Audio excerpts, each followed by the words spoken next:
Hi, this is Shabna Jain. நாங்கள் இன்றைக்கி கப்பல்ஸுக்குள்ளே காணப்படுற ஒரு இஷ்யூவை பற்றி தான் பேச போகிறோம். இது ஒரு கேஸை வச்சு நாங்கள் டிஸ்கஸ் பண்ணுவோம். அதாவது ஒரு வைஃப் சொல்கிறாங்க, ஹஸ்பண்ட் வந்து எல்லா விஷயத்துக்கும் நான் அவர்கிட்ட பெர்மிஷன் கேட்டு அவரோட அனுமதியோடு தான் செய்யணும்னு நினைக்கிறாரு. குட்டி குட்டி விஷயங்களுக்கு கூட அவர்கிட்ட பெர்மிஷன் எனக்கு வேணும். உதாரணமாக இன்றைக்கி இந்த ட்ரெஸ் உடுக்கவான்னு அவர்கிட்ட கேட்டு தான் நான் உடுக்கணும். நானா விரும்பி ஒரு ட்ரெஸ் எடுத்து உடுத்தாலும் கூட அவர் அதை குறையாக நீ என்கிட்ட கேட்கல, என்கிட்ட கேட்டு செஞ்சிருக்கலாமே அப்படின்று கவலைப்படுற, அதே நேரம் கோவப்படுற ஒரு நபராக காணப்படுறார் அப்படின்னு வைஃப் சொல்றாங்க.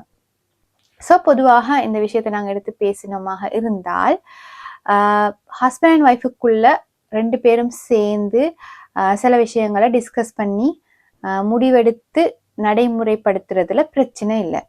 பட் இது தண்ட பார்ட்னருக்கு கஷ்டத்தை கொடுக்குமாக இருந்தால், தன்னை ஒரு கண்ட்ரோலுக்குள்ள வச்சு கொள்றாரு அப்படின்னு தண்ட பார்ட்னர் உணர்வாராக இருந்தால் அது எங்கட உறவுக்குள்ள சிக்கல்களை உண்டு பண்ணும். உதாரணமா இது ஒரு பாசிட்டிவாக நாங்கள் எடுத்துக்கொண்டா, தண்ட ஹஸ்பண்ட் தண்ட எல்லா விஷயத்துலையுமே பங்கு கொள்ள விரும்புகிற ஒரு நபராக காணப்படுறாரு அப்படின்னு நாங்கள் யோசிக்கலாம்.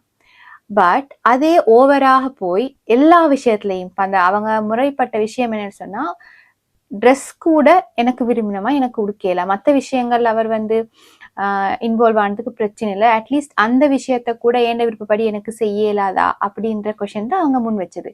ஸோ இந்த அடிப்படையில பார்க்குற நேரம் இது உண்மையாவே ஓவராக தண்ட சுயத்துக்குள்ள இன்வால்வ் ஆகிற ஒரு பர்சனாகத்தான் அந்த ஹஸ்பண்ட் காணப்படுறாரு. ஸோ தண்ட வைஃபுக்கும் விருப்பங்கள் இருக்கு, அவங்களுக்கும் தேவைகள் இருக்கு, அவங்களுக்கு ஒரு பர்சனாலிட்டி இருக்கு. ஸோ அதெல்லாத்தையும் வச்சு தான் நாங்கள் ஒரு பர்சனோட வாழ்றதுக்கோ தண்ட தேவைகளை பூர்ணப்படுத்தவோ நாங்கள் முற்படணும். அது இல்லாமல் தனிப்பட்ட ஒருத்தட விருப்பத்தை மட்டும் மையமாக கொண்டு நாங்கள் வாழ்க்கையை அமைச்சு கொள்வமாக இருந்தால் அது ஒருத்தட சந்தோஷத்தை தான் முன்வைக்கும். அடுத்தால் உள்ளுக்கே சஃபர் ஆகி கஷ்டப்பட்டு அட்ஜஸ்ட் பண்ணி வாழக்கூடிய ஒரு நிலையை தான் எங்களுக்கு பார்க்கக்கூடியதாக இருக்கும். ஸோ கண்ட்ரோலுக்குள்ள இருக்கிறது பிரச்சனை இல்லை. பட் அது வந்து அடுத்த எங்களோட பார்ட்னரை கஷ்டப்படுத்தி அவங்களுக்கு விருப்பம் இல்லாம நாங்க எங்களோட கண்ட்ரோலுக்குள்ள அவங்க வச்சு கொண்டு இருக்கிறது உண்மையாவே பொருத்தம் இல்லை. 2 பேரும் சேர்ந்து முடிவுகள் எடுக்கலாம். இப்போ ஒரு ட்ரெஸ் போடுறதாக இருந்தா இந்த ட்ரெஸ்ஸை உடுத்தா நல்லமா இல்லையான்னு டிஸ்கஷனினூடாக நாங்க ஒரு முடிவை எங்களோட பார்ட்னருக்கு எத்தி வைக்கிறது வேற, இதுதான் என் முடிவு, நீ இதைத்தான் செய்யணும் அப்படின்னு சொல்றது வேற.